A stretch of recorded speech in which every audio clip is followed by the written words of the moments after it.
Okay, I'm sorry, my phone died. But anyways, something in my eye. I'm sorry. Miss E decided. Miss E decided that since you want to be disrespectful and this is what you want to do, fine. She takes the little Mary's phone, and it's an Android, mind you. And you know how it says she had an engineer major in college. She also went to Georgia Tech. She's amazing. She took the little kid's phone apart. She took Mary's phone apart. Like, she took all the screws and stuff out, handed it to Mary in a Ziploc bag. And Mary just got upset even more. She's just like, well, I'm going to tell my mama how you broke my phone. Miss E is like, no, your phone is not broken, sweetie. It's not. I just took it apart with a screwdriver kit. The same way I just did it is the same way you can learn how to put it back together again. And I'm just like, wow, like, she's not wrong though. You cannot just constantly disrespect your teacher and not think that your teacher is not going to have a breaking point. That's first and foremost. Everybody has a breaking point, whether they have a degree in English, history, social studies, whatever the cases may be. Everybody has their breaking point. You not finna sit up here and disrespect your teacher and not expect something to happen. Now, do I agree with the phone being taken apart? 50-50. You know you're not supposed to have your phone out. You know you're not supposed to be coming into school with a scarf and a bonnet on. You know you're not supposed to be cursing at your teacher. You know that's wrong. So for her to take it apart, she's not in the wrong. First of all, the phone is not broken. You just gotta figure out how to put it back together again. And maybe that's above your skill levels, kid, but the same way she just said, I took it apart, you can put it back together again. You can look up a YouTube video how to put a phone back together again. Or two, she really is a nice lady. Don't get me wrong, but she had to take the phone apart. She would have put it back together again if the little girl would have came back and said, I was wrong, I was being disrespectful, I was having a bad day, I'm truly sorry, this won't happen again. Can you please teach me how to put my phone back together again? She would have had no problem doing that. But it's like everybody has this entitlement attitude, like, no, that's not how that works. You're not going to get anything in life walking around with, oh, I did this, so I should be entitled to XYZ. Even when you work hard, you don't get half the stuff you deserve. That's not the case. Like, another example, it was just Black History Month like a month ago. I did not learn anything about Black History Month. Now it's become celebration of Black culture, if you will. So my sister comes in and she tells me, oh, I have this history project and we're doing modern day people. And I'm just like, hold on, time out. It's been a minute since I was in middle school and elementary school, but when I was growing up, you had Rosa Parks, Martin Luther King. I didn't learn about Malcolm X until like 6th, 7th grade. Professor Carver, Madam C.J. Walker, the typical people. Anyways, she tells me, oh, we're doing modern people. Like, somebody's doing Michelle Obama, somebody's doing Lil Wayne, I think somebody's doing Aaliyah, something like that. And it just boggles me. Like, if it was up to me, and I understand teachers, you give the same project each year. There's no real reason to change it. The kids ain't seen it. So, I could see the teacher perspective, okay, I really don't want to sit through another Madam C.J. Walker project. I really don't want to sit through a Rosa Parks project. However, I don't consider, some of the choices that the teacher made to be considered Black History appropriate. Like Lil Wayne, I don't see how he would be considered Black History appropriate. I don't feel like he's done enough just yet to where you can assign a kid him. Michelle Obama, okay, she was the first lady of the United States. She did a lot of changes. She can stay. I have no problem with that. I don't have a problem with us, showing like people in everyday life, but it's just like at the same time, you have to give respect to the people who deserve it. And that confuses me. Like, I talked about this to a friend, and I told him basically, if I was a teacher, this is what we're gonna do. The first 2 weeks, you would have a historical person. I would want you to make some type of poster board, PowerPoint, whatever. I would give you creative control, and I would want you to research this person. And I'm not talking about the typical, like, I want you to give me facts I never heard before. Interesting stuff. And then, since it is a month, you have another 2 weeks because you have a whole nother project. I want you to show me, because it's always, what do you want to be when you grow up? I want to be a dancer. I want to be a doctor. I want to be whatever. Fine. I want you to do research on that. Show me how much money you're going to make in a year. Show me what colleges you want to apply to. Show me how you would want to go about this. Do you want to do internships? Do you just want to do it straight out and just find opportunities? Have a plan. And it's like kids don't get that nowadays. It's more of, what do you want to be?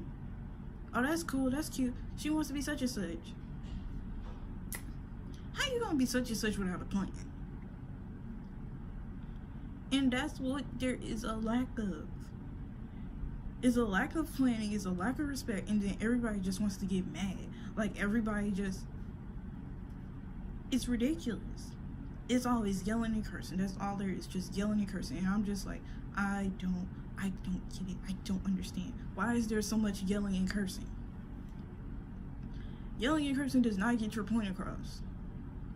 That's why I don't curse in my videos. You don't need to hear me curse. Why would you need to hear me curse? Why do I have to get loud?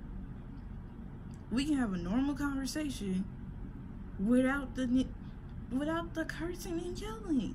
Like, teachers and students, they'll both get upset, so they'll just go to yelling and cursing. Or for a teacher, it's like, I'll say middle school, maybe high school, but up until your 10th grade year, they'll be like, I'm gonna call your parents, and or if they're just having a bad day, they'll just go off the handle, just go to yelling, I need my work, y'all's parents always calling me about how y'all work ain't turned in and y'all not doing it.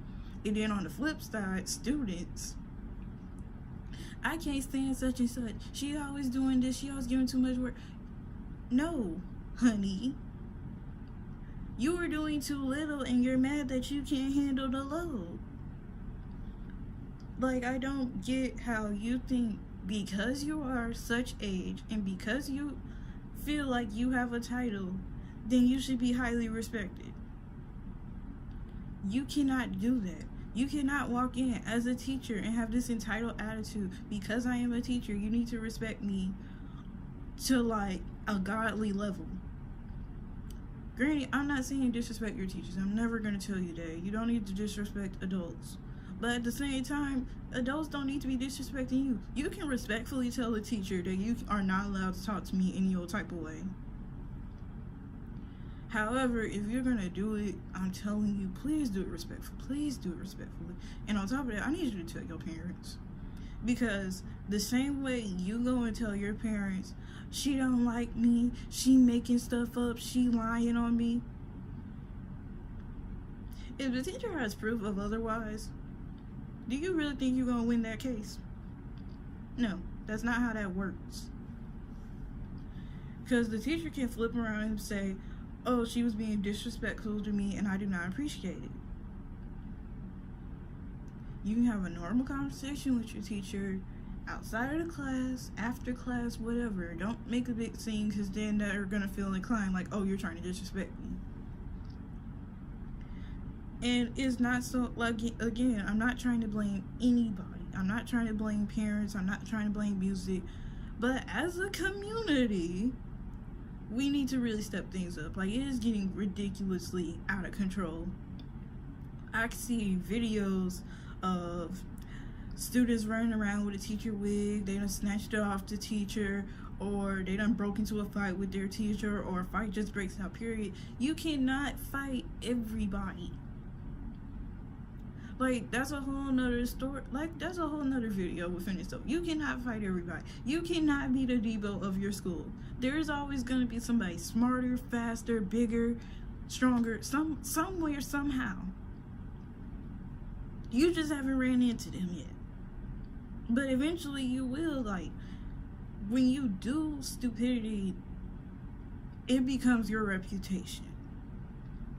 Because you got into a fight, depending on where you are, especially high school. I don't understand how in high school it's so many ridiculous fights about, oh, that's my girlfriend and he was talking to her, or flip, reverse genders, whatever. If you get into a fight, it goes on your permanent records. You do realize you can get assault charges, right? Depending on your age, you can go to jail. And if you were going to apply to a school, which I wouldn't recommend. I mean, that's on you. It depends on what you're trying to do. Again, don't take my word as the end all be all. But when you do that, that's on your record. Whether you just want to work when you get out of high school, whether you just want to go to college, get a trade, whatever, that's on your record. Do you really think they want to hire or let somebody in who's gotten into like all these fights, has been known to be disrespectful, has known to be off the handle? As a community, stuff has gotten way, like, everybody's trying to be cool with each other in the most disrespectfulest way possible. And I really don't understand why.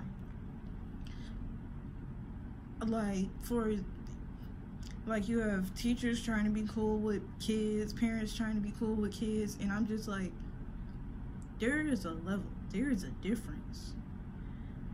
At some point, there has to be a differentiation. You can have an understanding of each other, but still have the same level of respect for a teacher. For example, I've been saying this a lot this video. We had a teacher named Mr. X, and he was a social studies teacher. Again, I'm not giving up anybody's name because I don't want nobody to get in trouble or anything like that. Mr. X, he was highly respected by students and teachers, etc. He was just a favorite, and he was really humble about this stuff. It wasn't no, oh, I'm the favorite so I can walk around with this. No, he was the humblest human being I've ever met. And so when we would, rant about, oh, I find this policy to be unfair and stuff like that, it wasn't more so, oh, well, you need to suck it up. No, we talked about it like actual human beings and was like, okay, I find this to be unfair, but since it is in place, here's how we can go about to change it. Like, there can be a middle ground. And it's like, nobody wants to do that. It's like, oh, I want to fight. I want to be respected. For what? I truly don't understand the point. I really didn't intend for this video to get so long, but the point is, like, respect is earned, not given. Everybody has that common respect, but at a certain point, you can't just feel like I deserve all the respect and I can treat anybody like dirt. That's not how that works. If you really want something in the world, you'll put in the most humblest attitude about it and put in the work behind it, and you'll still keep grinding after you get to the point that you want to be in. There's always going to be somebody higher. There's always going to be some more money to be made. There's always going to be more of an influence to be made. And that's all I wanted you to get out of this video. But if you like this video and you like this segment, or if you have any more topics, you can definitely like this video and subscribe and share. And I will see you in my next video.